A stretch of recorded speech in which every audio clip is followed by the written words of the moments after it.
play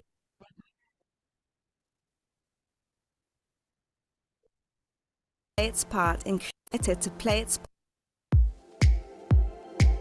Mazars is a leading international audit, tax and advisory firm, fully committed to play its part in creating a fairer and more sustainable world. We serve clients of all sizes, both public and private, across sectors with a wide range of services. Through this multidisciplinary approach, our people all over the world are dedicated to helping clients mitigate risks, operate transparently, and grow responsibly, while always keeping the public interest at heart. As times are changing, now more than ever, organizations must ensure the actions they take today are the right ones for the future they want to build. It is time to move forward with renewed purpose, focusing on what matters and investing where it counts. For our people, our clients, our planet, and society. Acting now for what's next.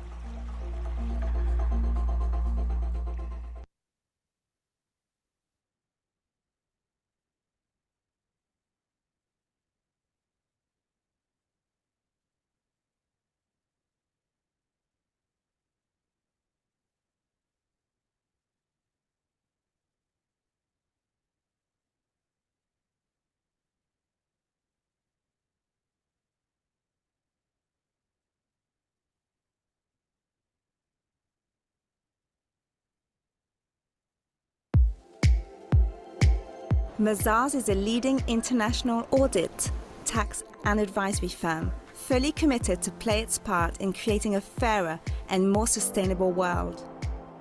We serve clients of all sizes, both public and private, across sectors with a wide range of services. Through this multidisciplinary approach, our people all over the world are dedicated to helping clients mitigate risks, operate transparently, and grow responsibly, while always keeping the public interest at heart. As times are changing, now more than ever, organizations must ensure the actions they take today are the right ones for the future they want to build. It is time to move forward with renewed purpose, focusing on what matters and investing where it counts. For our people, our clients, our planet, and society. Acting now for what's next.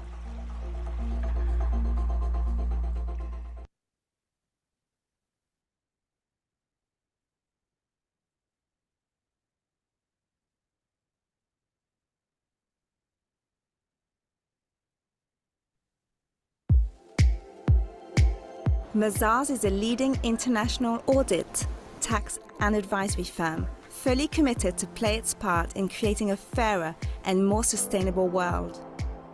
We serve clients of all sizes, both public and private, across sectors with a wide range of services.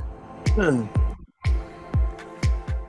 this multidisciplinary approach, our people all over the world are dedicated to helping clients mitigate risks, operate transparently, and grow responsibly, while always keeping the public interest at heart. As times are changing, now more than ever, organizations must ensure the actions they take today are the right ones for the future they want to build. It is time to move forward with renewed purpose, focusing on what matters and investing where it counts. For our people, our clients, our planet, and society. Acting now for what's next.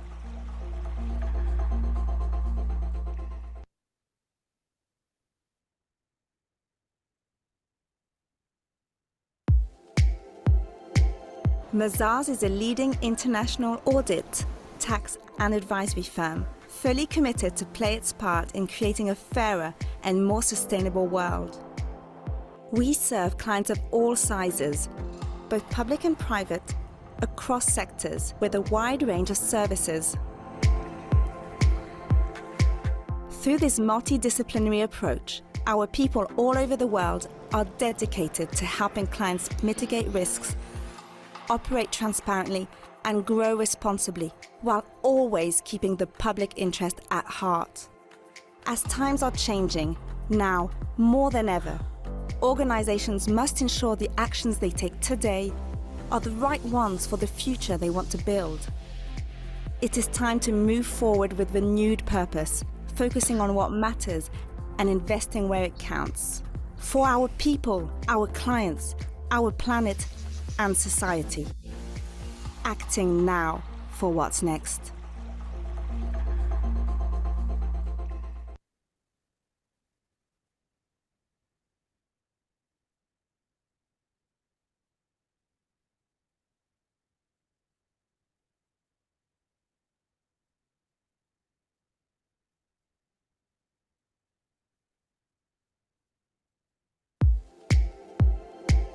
Mazars is a leading international audit, tax and advisory firm, fully committed to play its part in creating a fairer and more sustainable world. We serve clients of all sizes, both public and private, across sectors with a wide range of services. Through this multidisciplinary approach, our people all over the world are dedicated to helping clients mitigate risks, operate transparently, and grow responsibly, while always keeping the public interest at heart. As times are changing, now more than ever, organizations must ensure the actions they take today are the right ones for the future they want to build. It is time to move forward with renewed purpose, focusing on what matters and investing where it counts. For our people, our clients, our planet, and society. Acting now for what's next.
Buenos días a todos. Les damos la bienvenida a este webinar organizado por la Cámara de Comercio Colombo-Israelí en conjunto con la empresa miembro de la Cámara, Mazars, expertos en consultoría, tax and legal y todo lo que es advisors en esta área. Hoy nos acompañan Andrés Cortés, socio de los servicios legales y tributarios de Mazars Colombia. Se incorporó en el 2019. Andrés es abogado de la Universidad de Rosario, especialista en Derecho Tributario y tiene un MBA del INALDE Business School.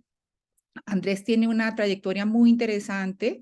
Tiene más de 20 años ejerciendo profesionalmente en el área de consultoría, litigio, estructuración tributaria local e internacional.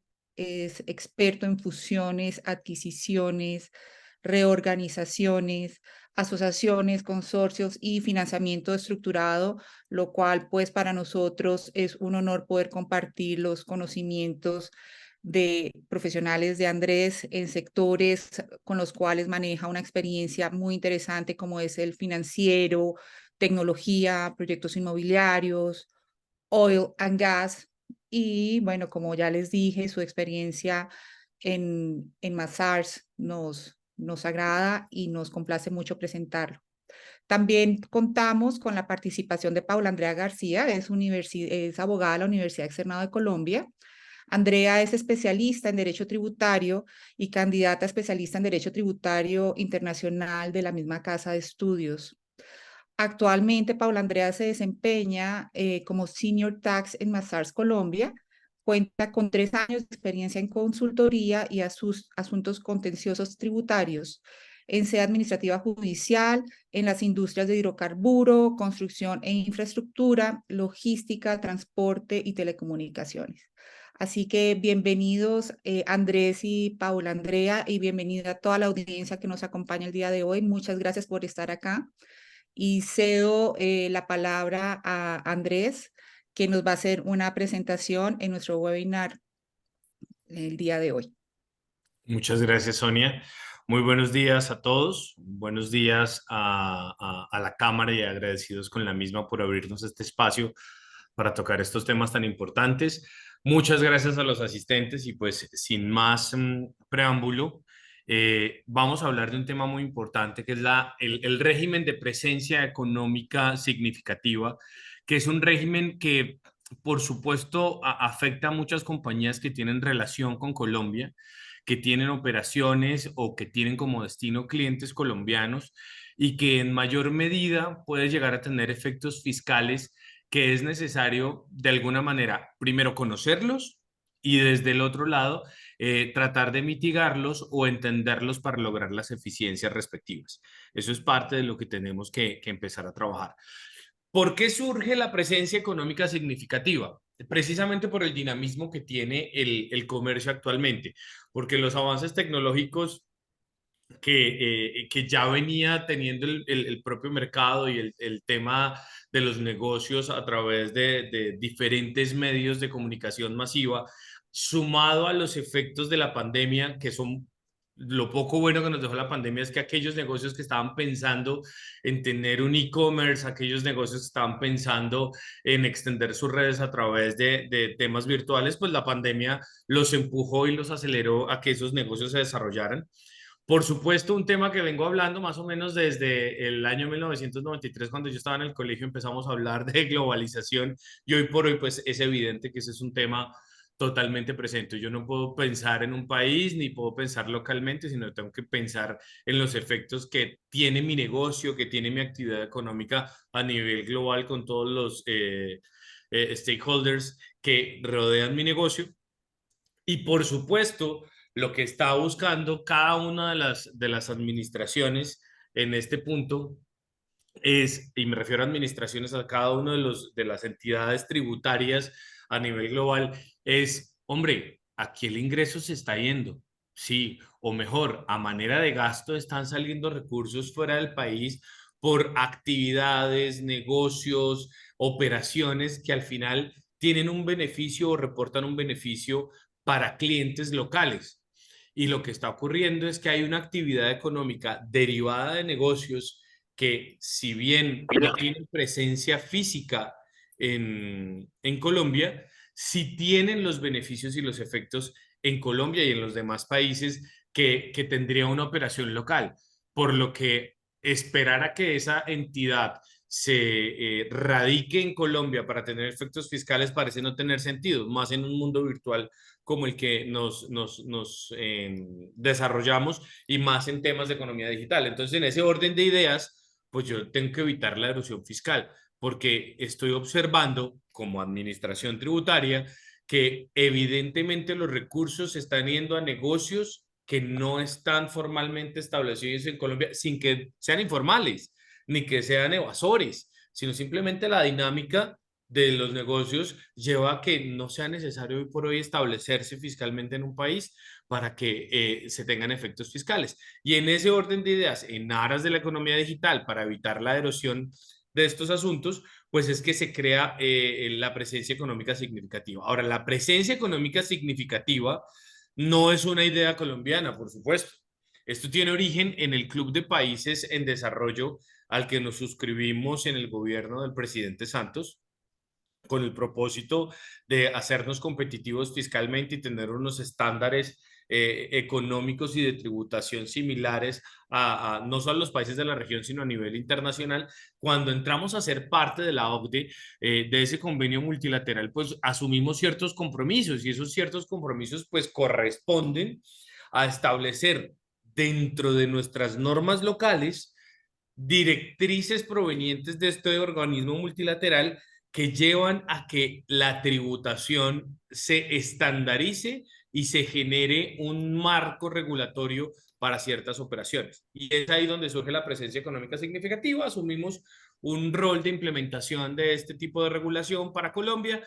Colombia da inicio entonces a esta regulación y la introduce en la última reforma tributaria, que es la ley 2277 del 2022.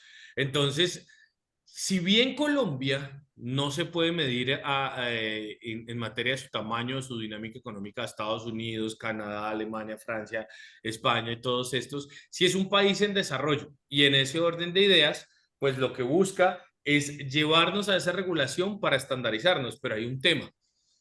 Las normas están reguladas o están creadas a nivel de este organismo multilateral, están creadas para los países que ya están desarrollados, de suerte que la ventaja o el beneficio que puede llegar a obtener un país como Colombia, que es un país en proceso de desarrollo, y aquí vamos otra vez, desde el colegio estoy escuchando que Colombia está en proceso de desarrollo, pero estamos en proceso de desarrollo y cuando yo observo que esto busca es captar o lo que busca es mejorar la tributación de ciertos conglomerados económicos que tienen una actividad bastante fuerte en ciertos países, pues en Colombia no es que tengamos mucha presencia de los conglomerados económicos, por lo que nos deja en un escenario de una regulación de alguna manera bastante sólida, bastante robusta para una operación económica que no necesariamente es la que tendría un país desarrollado como Estados Unidos, como los que ya he mencionado. Entonces, en este orden de ideas, surge la presencia económica significativa, la introduce esta ley, no con las ventajas que se esperaría, pero surge ahí, aparece el artículo 20-3 del Estatuto Tributario, que tiene un desarrollo a nivel doctrinal por parte de la DIAN. Todo esto lo vamos a abarcar en las siguientes diapositivas, pero quiero que se den un poquitico el marco conceptual. Tenemos una norma, artículo 20-3 del Estatuto Tributario, tenemos un concepto que muy someramente toca y desarrolla el concepto de presencia económica significativa, y ahora tenemos un proyecto de decreto reglamentario que es con el cual vamos a entrar a trabajar. Tengan presente que este régimen de presencia económica significativa tendrá vigencia a partir del 1 de enero del 2024, por lo que es importante entender que va a tener mayor relevancia. Ahora, fíjense que en este punto estamos hablando de normas internas del Estado colombiano. La pregunta es, oiga, Andrés, ¿qué pasa con los convenios de doble imposición que ya Colombia suscribió con una serie de países que pueden llegar a ser más o menos 20 o 25 convenios de doble imposición, frente a una nueva norma local que lo que pretende es afectar con el impuesto de renta a esas operaciones transnacionales que están ocurriendo? Pues es importante entender que los convenios de doble imposición, si los ubicamos dentro de una categoría y les ponemos el rango 1, 2, 3, 4, 5, pues los convenios de doble imposición están en un rango superior a la ley local, por lo que la ley local no podrá afectar o desconocer lo que ya se había pactado en esos convenios de doble imposición, y en ese orden de ideas la administración tendrá que respetar los efectos que en virtud del convenio particular se hayan generado, sin perjuicio de que aquello que no se encuentre regulado por el convenio o aquello que no se oponga a lo que ya dice el convenio pueda ser aplicado en estos asuntos. ¿Vale? Siguiente diapositiva, por favor. Perfecto, entonces vamos a ver ahora sí, ya teniendo este marco de dónde surge la figura, es entender qué es la presencia económica significativa. Entonces, primero, esto es un tema que le aplica a las entidades que no tienen residencia en Colombia, ¿sí? Personas naturales o jurídicas, pero que cumplen ciertas condiciones para que respecto de sus ingresos originados en Colombia se entienda que son residentes y tengan unos efectos similares a los de residentes. Me explico, si yo tengo un negocio y ese negocio tiene por objeto vender productos o servicios a clientes colombianos y eso lo hago desde el exterior, a pesar de no tener esa residencia fiscal, me van a tratar para efectos de impuestos sobre la renta y en relación únicamente con los ingresos provenientes de mis clientes colombianos como un residente para efectos del impuesto sobre la renta. Debo cumplir unas condiciones, por supuesto, que las vamos a ir desarrollando, pero adicionalmente también tengo unas características especiales en lo que corresponde a la tributación. Me explico. No voy a tener la misma tarifa del 35%, ni más faltaba, pero sí voy a tener unas alternativas para cumplir mis obligaciones tributarias que se puedan llegar a originar en este punto.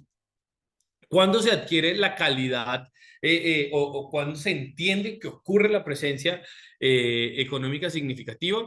Pues obviamente cuando tengo ingresos provenientes de clientes colombianos que son residentes colombianos, por supuesto, para efectos fiscales, en el desarrollo de la actividad productora de renta. Y entonces, ¿cuáles son esos escenarios en donde yo efectivamente me encuentro obligado? Entonces, primero, hay dos condiciones muy importantes. Que esa entidad del exterior o esa persona que está desarrollando la actividad desde el exterior mantenga una interacción deliberada y sistemática en el mercado colombiano con clientes y usuarios ubicados en Colombia. Yo quiero centrarnos en la parte que está subrayada esta diapositiva que dice interacción deliberada y sistemática. Es decir, que deliberada pasa si nos vamos al rango del derecho penal, al dolo, la intención de desarrollar esta actividad en función de los clientes colombianos. Yo quiero venderle a los clientes colombianos, he desplegado una estrategia para venderle a los clientes colombianos y he trabajado mi estrategia comercial para llegarle a los clientes colombianos. Y sistemática, por supuesto, habla casi que casi que de un ecosistema. He desarrollado ciertas actividades, ciertos pasos y cierta metodología para poder abordar el mercado colombiano. ¿Listo? Y aquí hay una característica, no es a cualquier persona, no es cualquier persona que obtenga ingresos provenientes de clientes colombianos, es aquella entidad o persona que obtenga ingresos de colombianos relacionados con venta de bienes, ¿sí?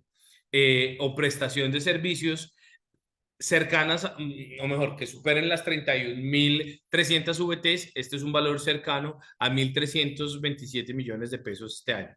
Estamos hablando que hay que tener mucho cuidado, porque es que existen compañías que comercializan equipos de alta envergadura o que se necesitan para cierto tipo de actividades de exploración, construcción. Y en ese orden de ideas, un equipo o dos, estamos hablando de un equipo de $300.000 aproximadamente, un poco más, poco menos, pues la importación de este tipo de asuntos puede generar que ese proveedor vea, ya se empiece a ver involucrado en este asunto. Ya vamos a ver la pluralidad de actividades. Si una sola máquina me convierte a mí directamente en alguien sometido al régimen de presencia económica significativa, o tienen que ser dos máquinas, porque habla de pluralidad. Ya lo miraremos y entraremos a decantar eso, pero es importante que lo vayan entendiendo. Por supuesto, nos faltó mencionar, si ustedes tienen preguntas sobre lo que vamos hablando, esas preguntas las abordaremos hacia el final de la charla, más o menos alrededor de las 9 de la mañana. Y las pueden ir anotando en el chat para que nosotros más adelante las podamos ir trabajando y contestando. ¿Listo? Siguiente diapositiva, por favor. Aquí ya creo que te doy la palabra, André. Sí, así es. Buenos días para todos. Extiendo el agradecimiento y pues su participación en esta charla. Tal como lo decía Andrés, en este caso realizamos una presentación esquematizada de la presencia económica significativa y cómo puede reflejarse. Entonces, acá pues observamos a la persona jurídica no domiciliada en Colombia o a la persona natural no residente en Colombia que ejerce una actividad digital dentro de la economía digital, como lo es la prestación de servicios o la venta de bienes. Esto con clientes y usuarios que se encuentran ubicados en Colombia. Es importante tener en cuenta esta particularidad y esta es la que nos hace entender un poco más respecto de la presencia económica significativa y su arraigo con Colombia.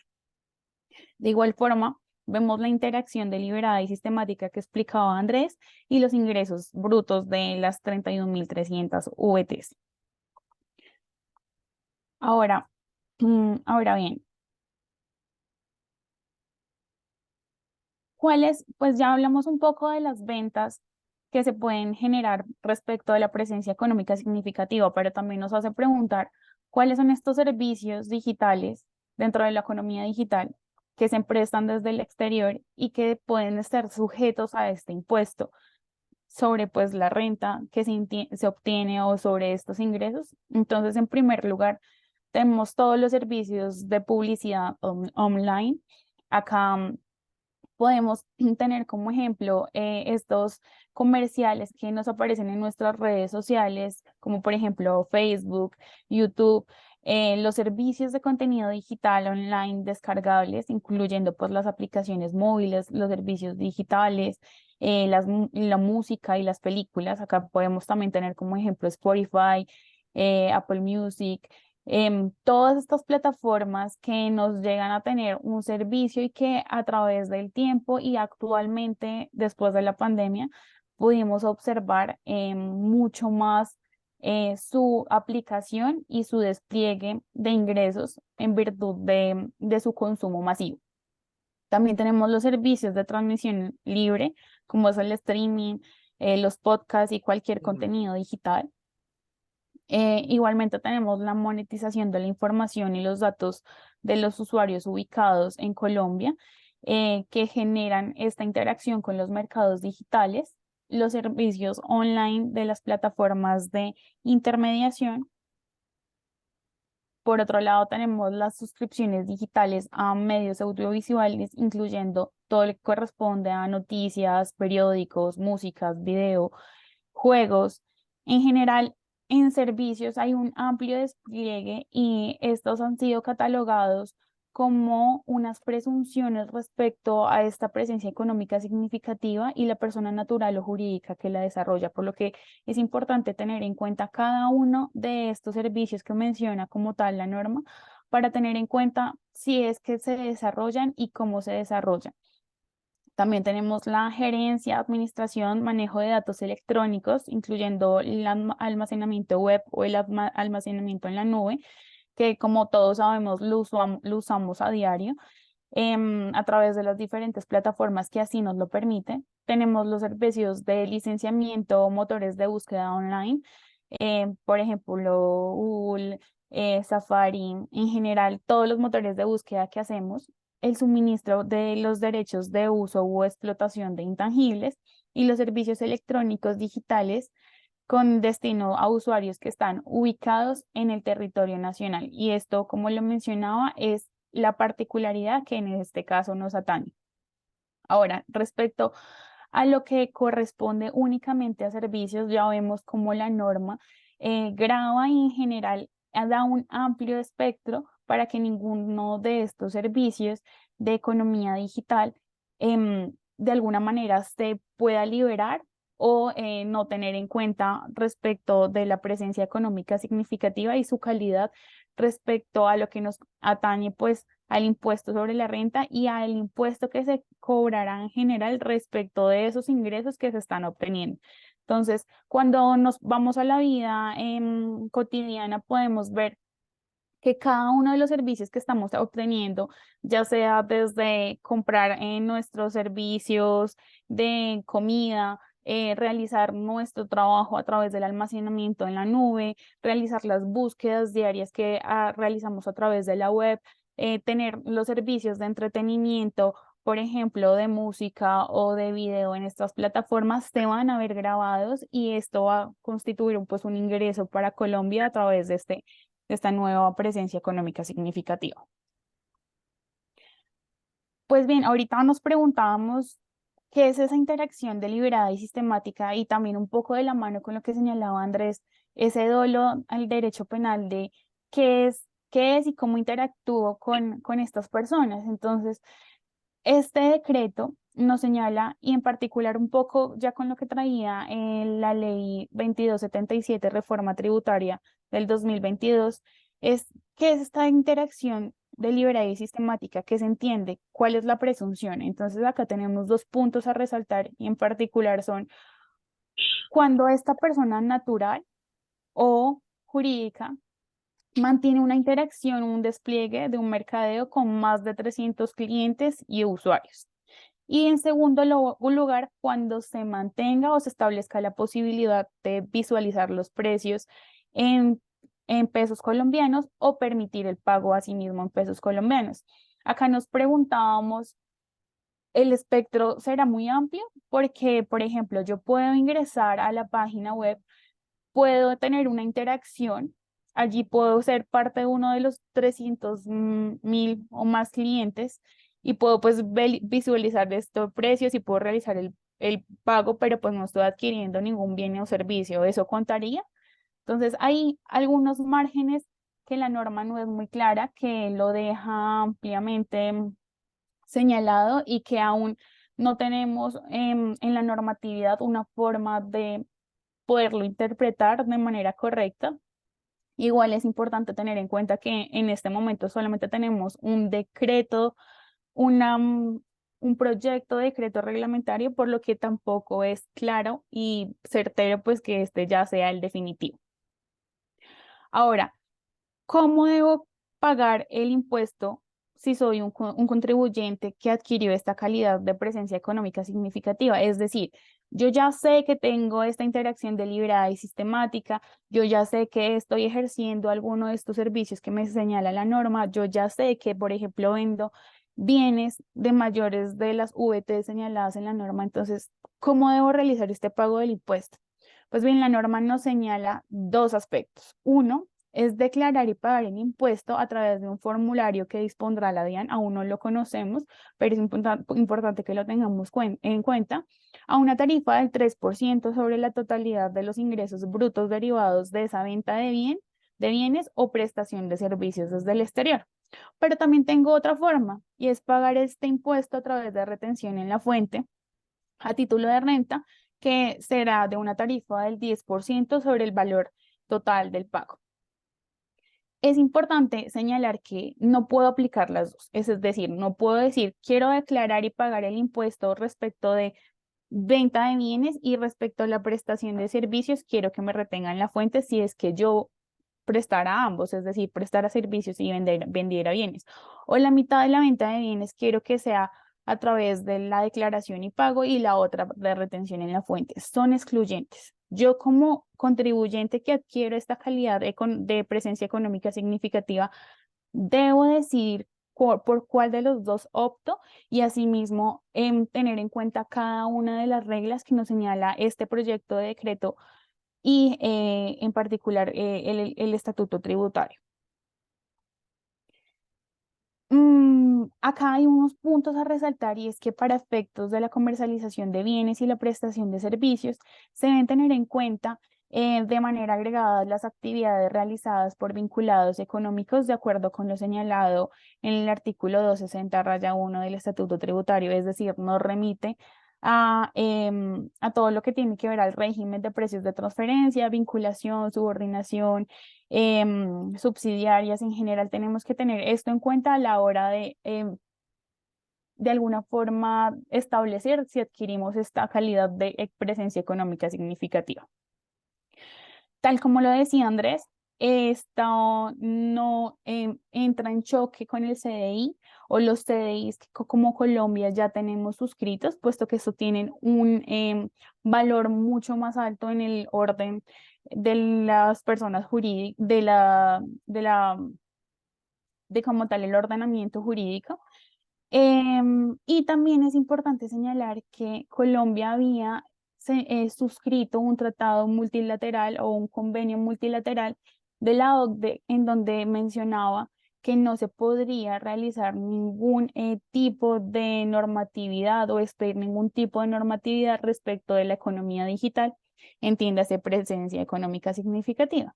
Entonces, cuando entraron en choque estas dos normas, porque por un lado se reguló, pero por el otro lado también habíamos suscrito un convenio en el que decía que no lo íbamos a hacer, pues se preguntó qué pasaría pues ahora.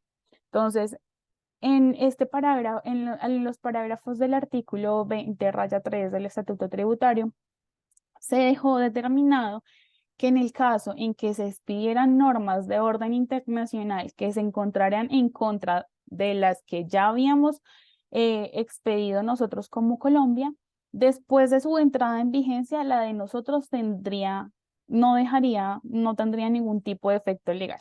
Es decir, si bien ya lo regulamos, si bien ya entrará a regir el 1 de enero del 2024, si posteriormente en materia internacional y la OCDE señala algo contrario, en este caso dejará de tener efectos lo que ahora tenemos regulado. Bien, pues nos quedaban muchas dudas de acuerdo a lo señalado por la reforma tributaria. No teníamos claros qué eran usuarios, qué eran clientes, todas estas nuevas palabras, y en particular pues la presencia económica significativa, que es totalmente nueva, que Colombia es uno de los países pioneros pues en regular estas, así bien todos sabemos que existe la economía digital y que los estados están interesados en grabarlos y obtener ingresos por parte de estas, pues no hay renuencia en cuanto a regularlo de forma interna porque no se saben las consecuencias. Sin embargo, pues Colombia decidió ser un país pionero, entrar con ello, y con lo señalado en la reforma tributaria, ahora se expide este proyecto de decreto que nos señala como tal las definiciones. Entonces, ¿qué entendemos por clientes? Pues clientes son todas las personas ubicadas en el territorio nacional que paguen o contraten la adquisición de bienes o servicios ofrecidos por estas personas naturales no residentes o personas jurídicas no domiciliadas acá en Colombia. ¿Quiénes son los usuarios?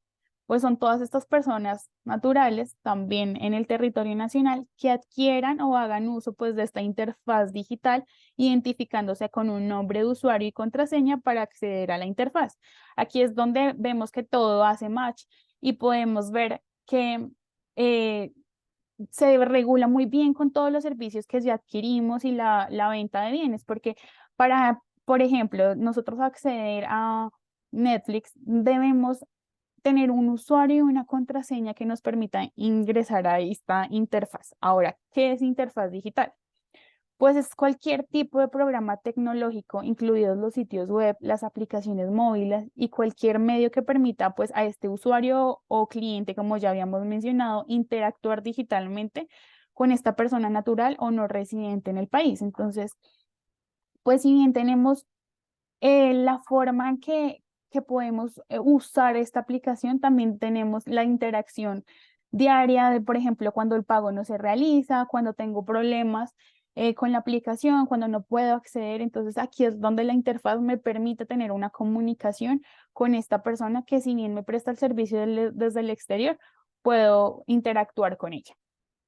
Ahora, los servicios digitales son aquellos servicios que están prestados directamente por parte de Internet y a través de una red electrónica. Entonces, acá si bien es Internet, si bien podemos hacerlo a través del mundo y por esto la economía digital, se requiere una participación mínima humana para el desarrollo de esta. Entonces, con eso se desarrolla estas definiciones que nos dejaban un poco pues con dudas y preguntas respecto de cómo deberíamos calificarlos, y más con las presunciones de cuándo está esta interacción deliberada y sistemática. Es importante también mencionar que se excluyen todos los servicios que son de manera, servicios técnicos, consultoría, asistencia técnica y educación, que ya se encontraban regulados previamente en la norma. Por otro lado, tenemos que determinar pues qué ventas o servicios digitales se entienden prestados por a clientes o usuarios en el territorio nacional. Entonces, si bien ya habíamos hablado de las particularidades de las ventas, es decir, las mínimas VTs que tenía para ser catalogado como un usuario de presencia económica significativo y las presunciones respecto a estos servicios que se prestan desde el exterior, es importante también tener en cuenta cómo la norma señala quiénes y qué ventas son las que se entienden prestadas en el territorio nacional. De la mano con, pues que en este caso tiene que ser todo desde el extranjero a Colombia. Entonces, en primer lugar, tenemos que el domicilio o la residencia del cliente o usuario, como ya lo identificamos anteriormente, se encuentre aquí en Colombia. En segundo lugar, que estos pagos se pueden efectuar a través de tarjetas de crédito, débito o cualquier mecanismo, siempre que la ubicación sea Colombia. Que la tarjeta de crédito o débito sea emitida en Colombia.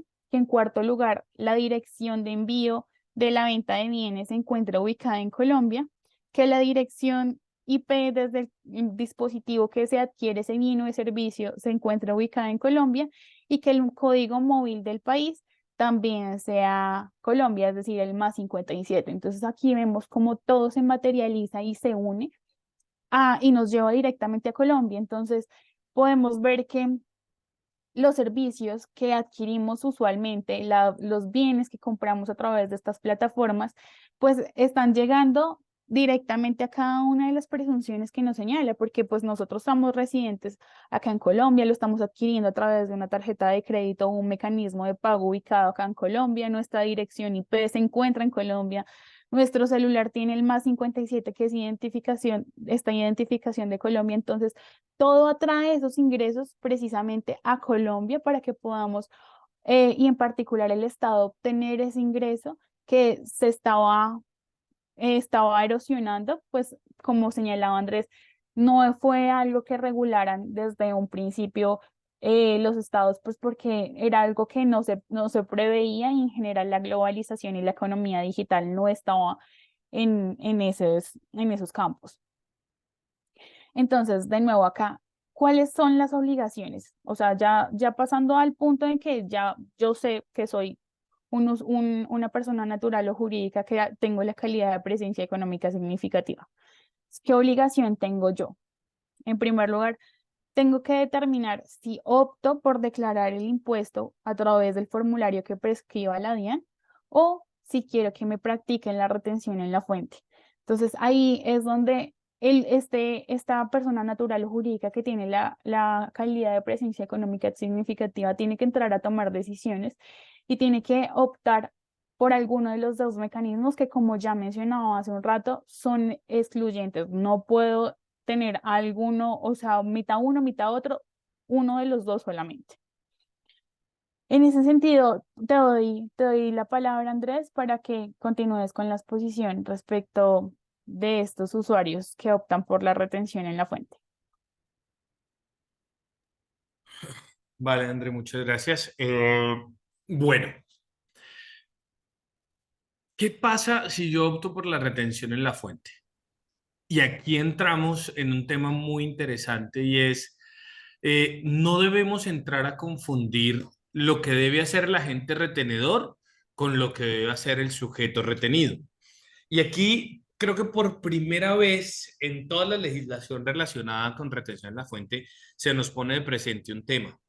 La obligación del sujeto a la presencia económica significativa que opte por pagar su impuesto vía retención en la fuente es verificar, ojo, verificar que la totalidad de pagos o abonos en cuenta estén sometidos a retención en la fuente. Eso es uno de los temas, digamos, novedosos desde la perspectiva en que me están poniendo una responsabilidad. Yo debo verificar y de alguna manera una debida diligencia me pondría a mí en la tarea de advertir que por favor ustedes deben, clientes míos o pagadores míos, mejor, deben practicar una retención en la fuente. Entonces, ¿a quién le debo advertir?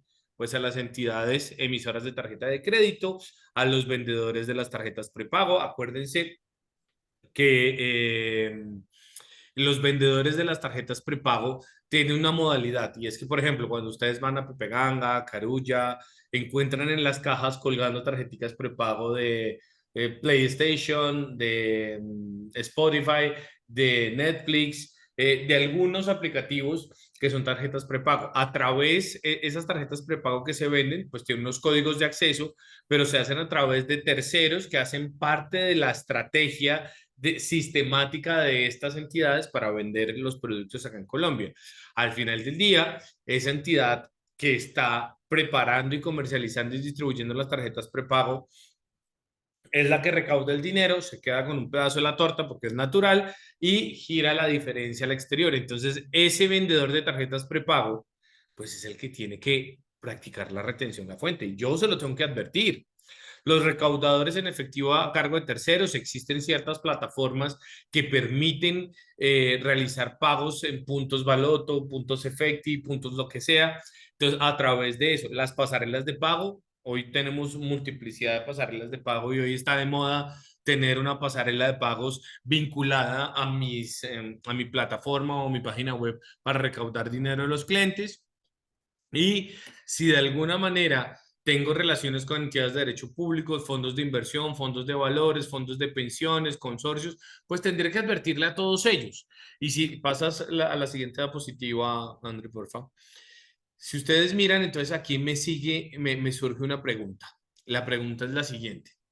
Si yo estoy sometido a retención en la fuente porque lo elegí y el agente de retención no lo practica, viendo lo que teníamos en la diapositiva anterior, donde yo tengo la obligación de verificar la práctica de la retención en la fuente, ¿qué pasa si observo que uno de estos pagadores no me practicó la retención en la fuente? ¿Debo realizar la declaración? Y pues ahí tenemos una alternativa. Fíjense que Andrea fue muy clara y lo reiteró varias veces. Hombre, si usted elige que le practiquen retención en la fuente, no puede hacerlo parcialmente sobre aquellos que me practican retención en la fuente, me quedo así, ese va a ser mi impuesto definitivo, y aquellos que no, pues voy a presentar declaración. Son excluyentes, es uno y otro. Entonces eso nos pone ya en un escenario donde, ok, la misma ley está diciendo que la alternativa es excluyente, por lo que si uno de mis pagadores dejó de practicar la retención, pues no debería por qué salir corriendo o convertirme directamente en declarante. Pero además hay una norma tan vieja como Andrés Cortés en el Estatuto Tributario que dice lo siguiente. Señor, para todos los efectos fiscales, el agente de retención se entiende como contribuyente, como responsable del impuesto. Esto quiere decir que si de alguna manera estas personas no practicarán la retención en la fuente, pues es responsabilidad de ellos. Y ellos tendrán que responder ante el fisco, por la obligación que no cumplieron y que no sometieron efectivamente a su cumplimiento, lo cual en ningún grado me hace a mí responsable ni de la retención que dejaron de practicar, ni me conviene automáticamente en declarante. Señor Dian, ¿usted cree que le dejarán de recaudar una retención? Sí, maravilloso, vaya, cóbresela al responsable, inicie los procesos de fiscalización, pero no por ello tendría. Ahora, no me exime a mí de la debida diligencia de estarle advirtiendo a todos mis pagadores que, ojo, pilas que yo soy una entidad con presencia económica significativa y en ese orden de ideas, por favor, proceda a practicarme retención en la fuente. ¿Listo? Siguiente diapositiva. Gracias. Ahora, ¿qué pasa si yo de alguna manera decido que no voy a acceder a la retención en la fuente, sino que quiero declarar el impuesto? ¿Por qué? Porque es que 10% es platica, ¿no? Entonces, ¿qué pasa si mejor yo prefiero someterme a ese entrevejo de presentar declaraciones en Colombia y liquidar el impuesto con un ahorro de alguna manera tributario? Pues en ese orden de ideas tengo que hacer lo que haría cualquier cristiano como diría mi abuela, en este punto, y es, hombre, regístrese en el RUT. Paso número 1, regístrese en el RUT. ¿Sí? Luego, obviamente, dentro de las periodicidades establecidas, presente y declare y pague su impuesto sobre la renta dentro de los plazos y con los formularios que establezca el gobierno. Entonces, ojo, que aquí ya me pongo yo en la tarea de, uno, si me inscribo en el RUT y voy a presentar una declaración, pues debo tener un agente, un apoderado en Colombia que además tenga RUT a título de persona natural, porque va a ser la persona que va a firmar. No, Andrés, yo la verdad no confío en los colombianos, yo prefiero la política corporativa, significa o establece que esto lo debe hacer efectivamente alguien responsable de impuestos dentro de la organización. Entonces lo que tendríamos que hacer es designar a Pepito Pérez, ubicado en Timbuktu, para que esa persona, a través de su pasaporte, también obtenga su RUT y podamos linkear el RUT de la persona, que no lo convierte en declarante, simplemente es para efectos de que esa persona pueda obtener su firma electrónica, crear el RUT de la compañía donde designamos a esta persona como representante para todos los efectos fiscales y es a través de la firma de ese representante, pues podemos cumplir todas las obligaciones. ¿Listo? Ahora, esto es un tema que ya lo mencionaba en su momento Pablo Andrea, y es, hombre, el hecho que yo declare no quiere decir que el fisco confíe en mí. El fisco, por supuesto, no confía en mí, pero por la otro lado, también apalancado en la desconfianza, necesitamos flujo de caja. Entonces el fisco me va a decir a mí, oiga, usted tiene que además hacer los pagos del anticipo de conformidad con lo establecido en el decreto reglamentario. Usted tiene que pagar cuatrimestralmente los anticipos a través de los formularios y en función de los ingresos que usted vaya obteniendo. ¿Listo? Entonces, de otro lado, tengo que indicarle a todos mis pagadores que no soy sujeto de retención en la fuente y debo obtener una resolución o un acto administrativo de la Administración de Impuestos para que yo, pasándole eso a mis pagadores, yo les diga, mira, en este caso, yo decidí actuar directamente frente a la administración, no me practico retención en la fuente, por lo que tengo que entrar a la página de la DIAN y a través de un PQR debo solicitar a la administración de impuestos que me certifique que no soy agente de retención. Ese es parte del tema. Entonces, ojo, si yo opto por declarar, entonces era lo que mencionaba este último punto, debo acudir a la administración para registrarme y para que me certifique. Entonces, debo ir al link de PQR de la administración, solicitar que me emitan la certificación, la administración que va a verificar que yo esté registrado en el RUT, que efectivamente cumpla con todos los requisitos, va a expedir un acto administrativo y a partir de la expedición de ese acto administrativo, pues ya no estaré sujeto a retención en la fuente. ¿Listo? ¿Qué pasa si la administración pues me niega esa certificación? Pues que de entrada ya tengo que empezar una discusión con la administración, recurrirle, decirle, oiga, señora administración, usted en el decreto dice que yo puedo optar por retención o por declaración. Opté por declaración, cumplo con los requisitos, usted me está diciendo que no me va a exonerar de retención en la fuente, pues entonces en ese orden de ideas puedo recurrir y discutir. No debiera ser complicado, hablemos bien de la administración. La administración tributaria de alguna manera hoy por hoy es eficiente, no así las entidades territoriales, pero como esto no es territorial, no nos preocupemos. La DIAN es de alguna manera eficiente en algunos de sus procedimientos y esperemos que así lo siga siendo, sobre todo en este nuevo régimen que nos ocupa. Siguiente, gracias.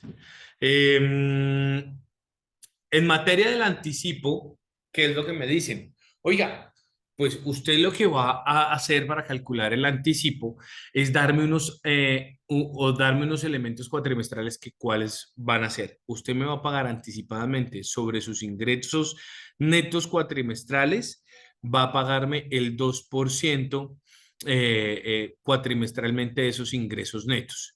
Entonces, esos pagos anticipados, pues por supuesto, como su nombre lo indican, pues van a servir para traerlos al momento de la presentación de la declaración como pago anticipado sin ningún problema. Oiga, Andrés, ¿y qué pasa si yo no hago un pago anticipado?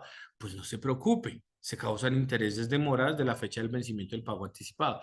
Oiga, Andrés, pero ¿cómo hace la administración de impuestos para saber lo que yo vendí en el primer cuatrimestre o en el segundo cuatrimestre o en el tercer cuatrimestre?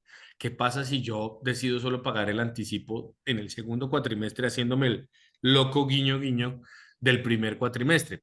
La administración hoy por hoy pues tiene muchas herramientas y eso depende también de la información que tengamos en función de los cruces de información que realiza la administración. Recuerden de alguna manera, y esto es muy importante, si ustedes están ofreciendo productos, vendiendo productos a entidades,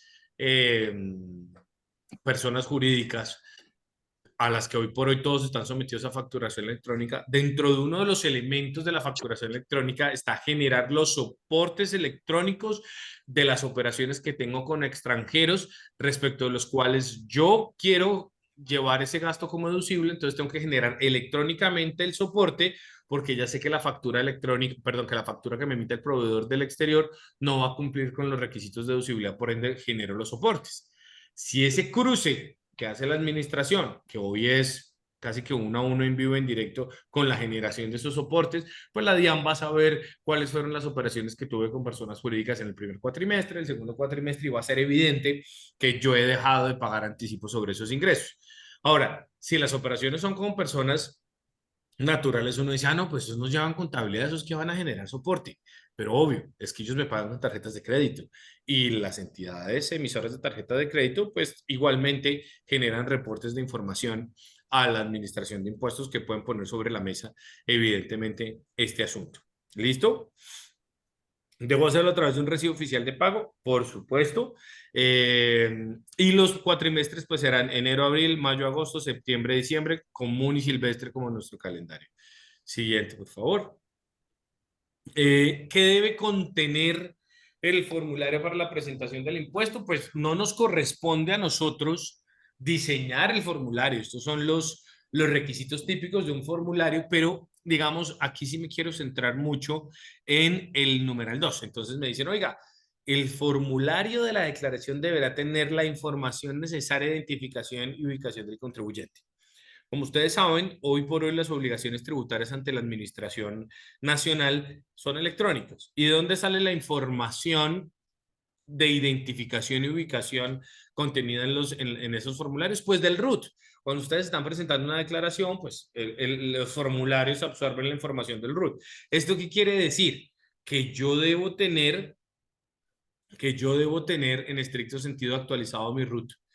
Y esto ya no va a la mano ni con PES, ni va a la mano con el formulario de PES. No, esto es estrictamente la obligación de mantener actualizado mi RUT de cara a los riesgos respectivos. Y obviamente tener presente que quien ha sido designado como representante para el cumplimiento de la obligación formal, pues será el responsable de mantener actualizado ese RUT y del incumplimiento o de las consecuencias del incumplimiento de estos asuntos. Dije que me quería sentar, te devuelves, André, por favor. Me quería centrar en el numeral 2, donde dice discriminación de los factores necesarios para determinar las bases gravables del impuesto. Pues evidentemente yo debo suministrar dentro de este formulario los ingresos que son base de cálculo del impuesto y debo tener el soporte de los mismos. Y ese mismo representante debe conservarlos. Si usted puso, no sé, voy a poner un ejemplo para el caso, 100 millones de pesos. Bueno, pues 100 millones de pesos, porque tiene ese soporte, porque los cruces de información que hace la DIAN arrojan 3.000 millones, porque usted puso solo 100. ¿Sí? Entonces, importante. Oiga, Andrés, pero espérese un segundo. ¿Qué pasa si en el año en el que yo me inscribo como PES vendo 1.300 millones, 1.400 millones de pesos, que son el requisito mínimo para pertenecer a PES? Tomo la decisión de efectivamente presentar declaración y en el segundo año vendí 500. Por cualquier razón, porque la competencia me ganó, porque, no sé, porque me hackearon y entonces reputacional me fue mal. Entonces, ¿qué hago? ¿Ese segundo año declaro o no declaro? Porque ya no estoy sobre los ingresos. Declara porque ya está registrado, por supuesto. Siguiente, por favor. ¿Cuál es el soporte a las operaciones de impuestos sobre la renta? Bueno, aquí básicamente es importante tener en cuenta que del otro lado de la moneda se encuentran mis clientes y mis clientes tendrán, por supuesto, la obligación de guardar como soporte todos los documentos que se emitan en función de la operación transaccional. Entonces, si ese cliente mío tiene operaciones con un PES, pues obviamente tengo que guardar todos los documentos que soporten las adquisiciones efectuadas en su momento y emitir los documentos soporte electrónicos respecto a aquellos que quiero que se conviertan en gastos deducibles para Colombia. Ahora, ¿qué pasa si ese personaje no me practicó retención en la fuente porque yo no estoy obligado? Pues en ese orden de ideas tendrá que exhibir la resolución que yo le suministro para que no me practique retenciones en la fuente y no necesariamente me le van a rechazar ese gasto. ¿Listo? Siguiente. Exactamente. Entonces, este era lo que les mencionaba.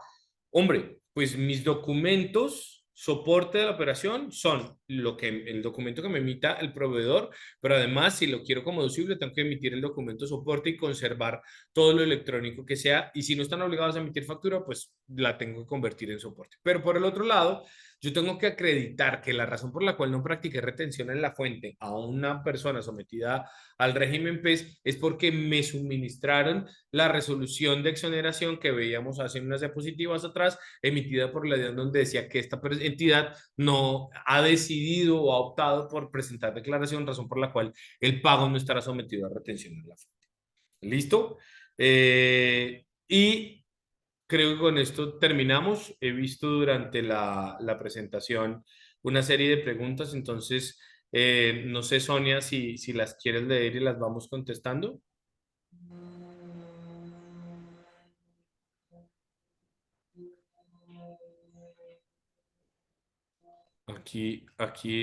Vamos, aquí hay una primera. Buenos días, de acuerdo con lo expuesto anteriormente me surge una duda.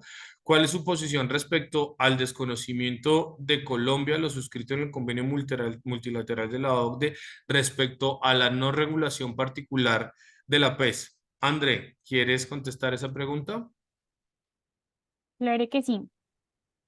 Bueno, pues en realidad, si bien Colombia se acogió voluntariamente a este convenio multilateral, también es cierto que en la misma disposición que lo reguló, determinó que si habían disposiciones contrarias a lo ya regulado, pues estas dejarían de tener efectos legales acá en Colombia. Entonces, si bien sí es un poco absurdo que realicen una suscripción pues de este convenio y luego lo desconozcan con la suscripción o pues la expedición de esta normatividad. Lo cierto es que en este caso Colombia también está teniendo en cuenta que lo suscribió, que tiene obligaciones de orden tributario internacional y que en ese sentido todos y cada una de sus responsabilidades como país miembro se encuentran a lo regido por esta norma. Entonces, si bien se reguló, también dejará de tener efectos legales si es que tiene una norma contraria a las ya prescritas acá en Colombia. Gracias, Gracias, André. muchas gracias. Tenemos también otra pregunta. Bueno, esta es una sugerencia de José Francisco Cuervo. Nos sugiere que podamos dar un certificado de asistencia a esta participación, lo cual me parece muy interesante, lo podemos hablar también. Y Nicolás Martínez nos pregunta, en consideración el tema de los ingresos, me surge la siguiente duda. ¿Se adquiere la calidad de PES si solo se mantiene una interacción deliberada y sistemática, a pesar de que no se obtengan los ingresos señalados a la norma? Ahí es importante, muchas gracias, Sonia.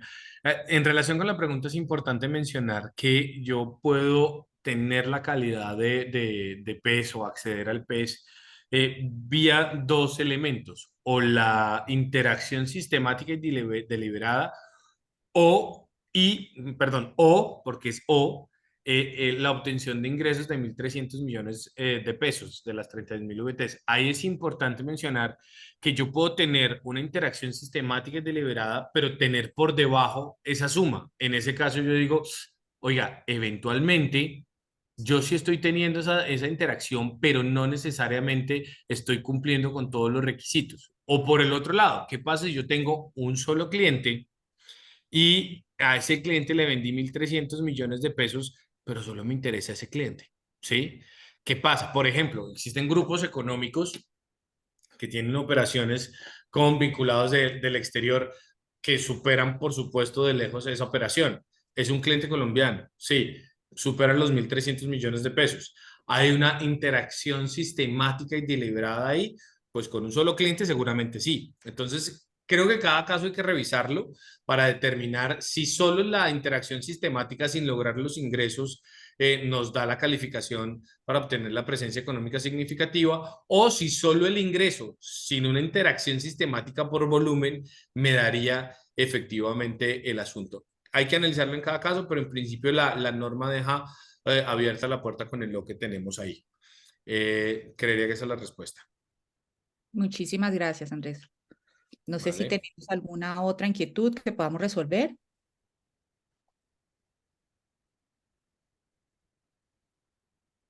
Creo que eso es todo. Perfecto. Perfecto.